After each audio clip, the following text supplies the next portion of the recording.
Greetings to the TP 200 lecturers.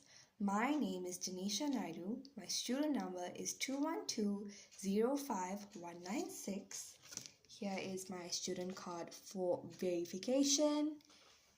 And today I will be demonstrating a fun and interactive mathematics game that I've created called the Seesaw Problem Solver.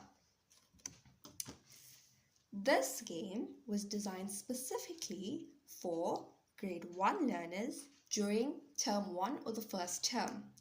It focuses on the content area of numbers, operations, and relationships.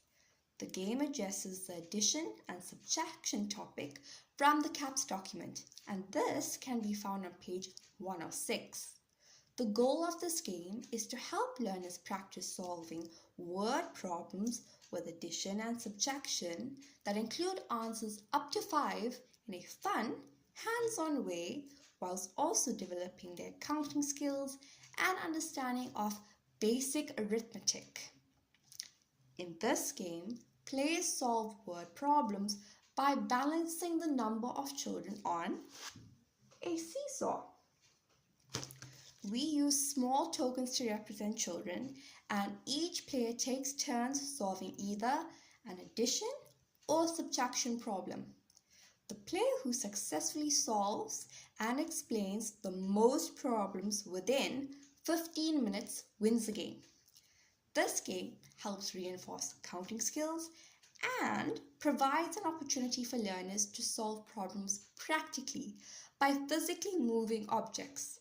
It is both independent and interactive, making it perfect for use in a classroom setting while your other students might be busy with different activities. For this game, you will need the following: a board game featuring a seesaw, small tokens representing children, a set of word problems including addition and subtraction scenarios with answers up to the number 5, and a timer. Within my egg timer, I've demarcated the 15 minutes with a little blue tag. This is so learners don't extend the time period and the game is done in a short space of time. The game is easy to set up and easy to clean, as all pieces of the game are laminated.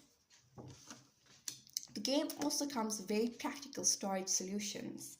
The word cards and tokens can be stored in a clear bag, and this can be done alongside the timer. The bag closes up like this, so it's easy and doesn't take much space in a storage cupboard. The board also has the ability to fold when the game is done, allowing for easy transportation of the game should it be needed. Right, without further ado, let me explain how I play the Seesaw Problem Solver. Alright. Okay, so the game is simple. Before the game starts, a learner will have to tune in the timer to show 15 minutes. After this is done, both players may take turns solving each problem, right? So learners will solve an addition problem or a subtraction problem based on what they receive on their card. This will come in a deck on a table. Okay, so let's do a problem together. I'm going to pick a card out of my deck. I'm going to shuffle it so it's fair and square. And I've got a problem. 3 children are playing on a seesaw. 2 more children join them. How many children are there in total? So let us start. I'm going to start by placing 3 tokens on my seesaw. This is to represent the children who are already there.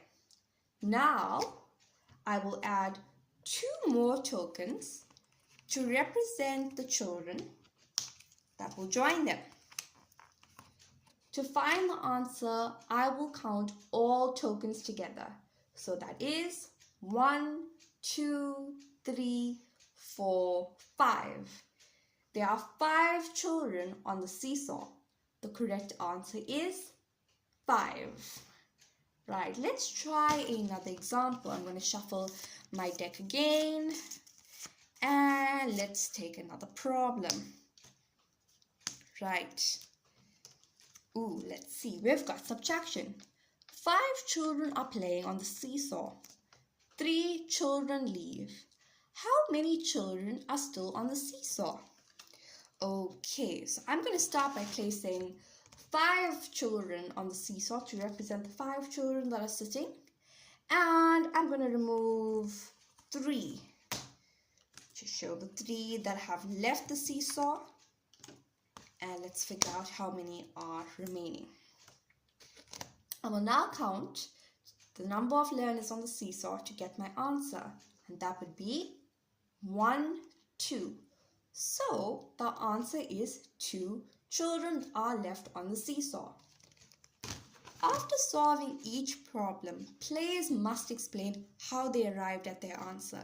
In my addition example, I started off with 3 children and then I added 2 more, which gave me a total of 5. In the subtraction example, I started off with 5 children, removed 3, and was left with 2 children remaining. This explanation helps ensure that learners understand the process of addition and subtraction and not just the final answer. The game is functional and encourages independent problem solving, whilst also allowing children to work together to check their answers. If children are battling, the grade 1s are allowed to use their number counting charts. I do suppose that my grade 1s would not be counting to 1,000. They would have a number chart to possibly 100. But if they are battling, they can take some time to slow down and count with their fingers or look at the board and see if they can understand how they've gotten to their answer. The value of this game is to help build basic mathematics skills such as counting, addition, and subtraction, whilst also encouraging learners to verbalize their thought process. This develops not only their math skills, but their communication skills. And this game engages them into solving fun, real-life problems. Thank you for watching, and that's it for now.